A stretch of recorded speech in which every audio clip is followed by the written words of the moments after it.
Hi there. Today I wanted to talk a little bit about something that's very close to me, very personal, and I want to raise awareness of it. It is about a chronic illness and illness I've suffered with for many years, probably more than my diagnosis. And it's an illness that's often misunderstood. There's a lot of myths around it, and there's a lot of people suffer from it in more ways than one. So today I want to talk about fibromyalgia, what the symptoms are, how it affects people, and I'm talking not as a doctor, not as a specialist, not as a researcher, but as someone who suffers it. If you Google it, it will generally say that it is pain and fatigue. They're the main symptoms, and whilst that's true, there are many other symptoms. So it's kind of an umbrella. It's a big umbrella of things, but yes, the two main symptoms are pain and fatigue. Now, it literally affects you from the top of your head to the tips of your toes. It is characterised by severe pain. Now, I'm not talking about, I think a lot of people's misconception is you can take a couple of paracetamol and it's a bit of aches and pains and you'll be fine. It's way more than that. It affects every part of your body, every organ, every system. It is an incredibly, incredibly hard illness to live with, and I really want to shed light on this. So, as I say, you're in pain 24/7 basically. You take painkillers, but that just takes the edge off. It doesn't take the pain away. Some researchers, there's different sort of schools of thoughts, but the most popular and the one I'm inclined to believe is it's to do with the nervous system. And the main thought on this is it's the vagus nerve, and it's a huge nerve in your body. And the reason we're in pain all the time is because our brain function is telling us to be in pain. That doesn't mean it's not real, it is genuine, real pain, but there's something not right with our nervous system. Now, alongside that, I'll just list some symptoms of fibromyalgia: migraines, dizziness, nausea, digestive problems, fibro fog, sore feet, Raynaud's, ME, depression, anxiety, sensory overload, sensitivity to hot and cold, changes in weather can affect you, hormonal imbalance.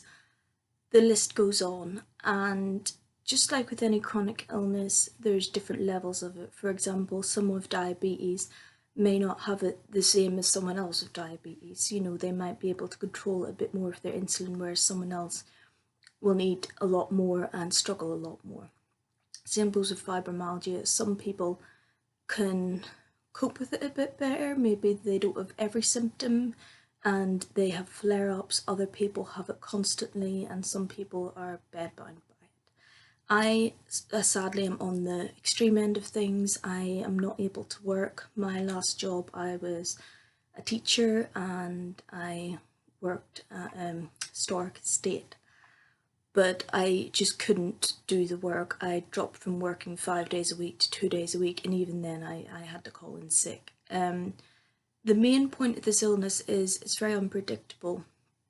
I could wake up tomorrow with a migraine and nausea, and within the hour feel faint and weak, or have digestive problems, or such pain in my legs that they go beneath me.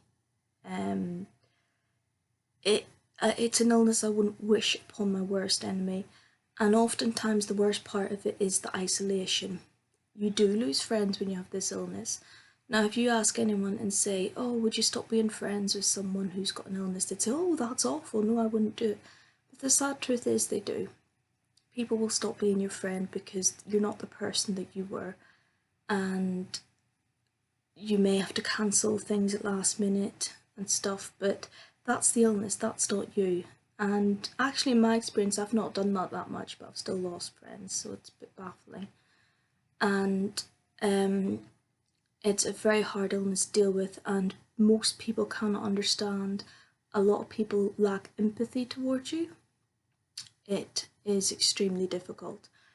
Most healthy people, if they got the flu, what are the chances they would put a status on Facebook going, oh my god, I'm dying, I feel so terrible. Yeah, it is bad. Imagine having that every day of your life and you're never going to get better. But add to that every other symptom.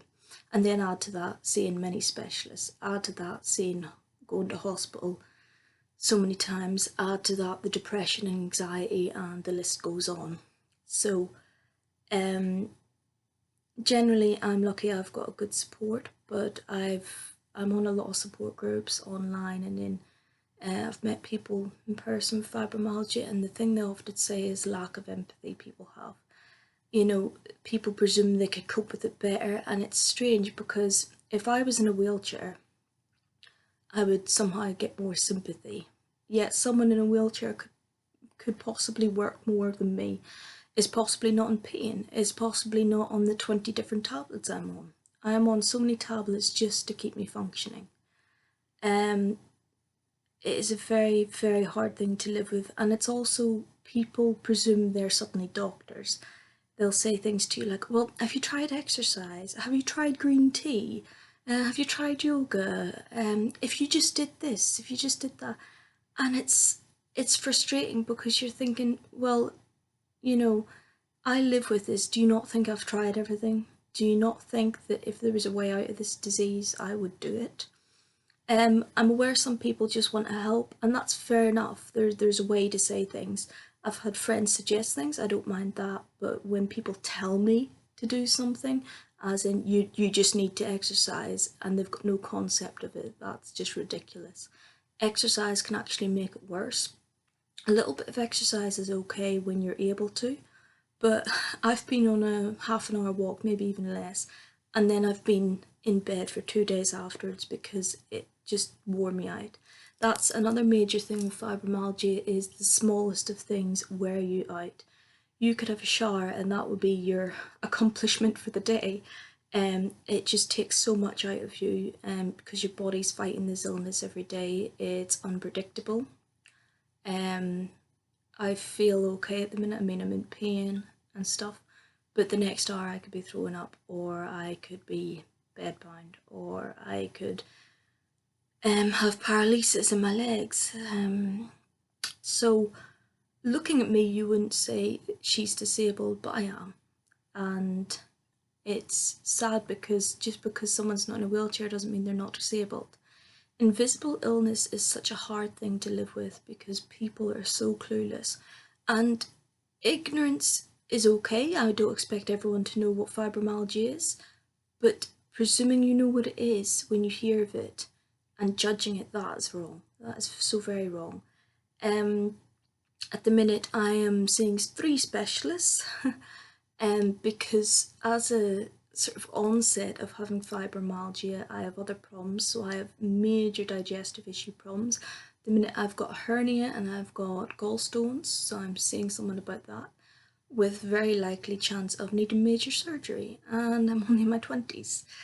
Quite often fibromyalgia takes a long time to be diagnosed because there's so many symptoms of it that you'll maybe see you'll see a gastroenterologist, then you'll see your regular doctor, and they can't quite piece all the bits together, so it takes a long time. Now, I was diagnosed when I was 26. I had never really been healthy. Even at university, I struggled a lot. I had different surgeries for different things. I was seeing a heart specialist. And not everyone's going to have the same symptoms with fibromyalgia. Some maybe don't have the same symptoms. Some might have more pain in their feet than others. Some might have more heart palpitations than others. Some might get fibro fog more than others. So it's just different for everybody. But we all suffer it. It's a horrendous thing to live with. And the vital thing is having support from those around you, because whilst they see you and it's bad for them, they have no comprehension of what it's like to wake up every day exhausted and battling another day and knowing you're never going to get better. I hope one day there will be a cure, but until then, and until there's no more money put into researching it, there won't be a cure. All it can be at the minute is sort of handled with pain medicine, a lot of people are on antidepressants because it relaxes your muscles, and usually when you're diagnosed, I was diagnosed by a rheumatologist, which is usually the case, it's your bones, muscles and joints that are affected. Sometimes it's two, sometimes it's three, but with me it was all three. And I had a very low vitamin D deficiency. Like, she even said she had never seen one so low. So I was like, well, it explains why I'm so pale. um, so there's a lot of signs of it. So I wouldn't suggest, if you've got sore legs, that you go around telling everyone you've got fibromyalgia. I don't think it's common, but I have met one or two people who think it's cool to say they've got it. Whether or not that's because there's been a couple of celebrities who have come out and said they've got fibromyalgia. It's not cool, it's not hip or trendy to say you've got fibromyalgia if you don't. It means the real sufferers aren't believed. And if you're someone who believes newspapers and sees, oh, all these people faking illnesses, that's only 3% of people. Most people are suffering very badly and struggle a lot, myself included. And anxiety and depression are kind of offsets of that, but again, if it's a nervous thing in your brain, it could be generally coming from the brain, or it could be, I mean, who wouldn't be depressed being ill all the time? So if you have a friend, a loved one, or someone's just mentioned to you, just be kind, seriously. They've opened up to you, they've told you they've been diagnosed with fibromyalgia. It's a life-changing thing. They've basically been told they're disabled, and generally, not always, but generally it happens in your mid to late 20s. It affects more women than men, but it does affect men as well. So if someone tells you they've got fibromyalgia, be there for them. Don't judge them and don't tell them what to do. Offer them advice, sure, and be nice about it, but don't say exercise will cure it. That's a very common one, and it really hurts people like us. You wouldn't say to someone in a wheelchair, well, if you just got up and jogged, you'd feel better. You just wouldn't say it, but apparently it's not taboo to insult people with chronic illnesses. I think that's crazy. Yet, if you said to someone, oh, this person insulted someone in a wheelchair, most people go, oh my god, that's horrible, and rightfully so. But it's perfectly fine to insult someone with fibromyalgia and say we're making it up or it's all in the head. Just because we can walk sometimes doesn't mean we're not in pain.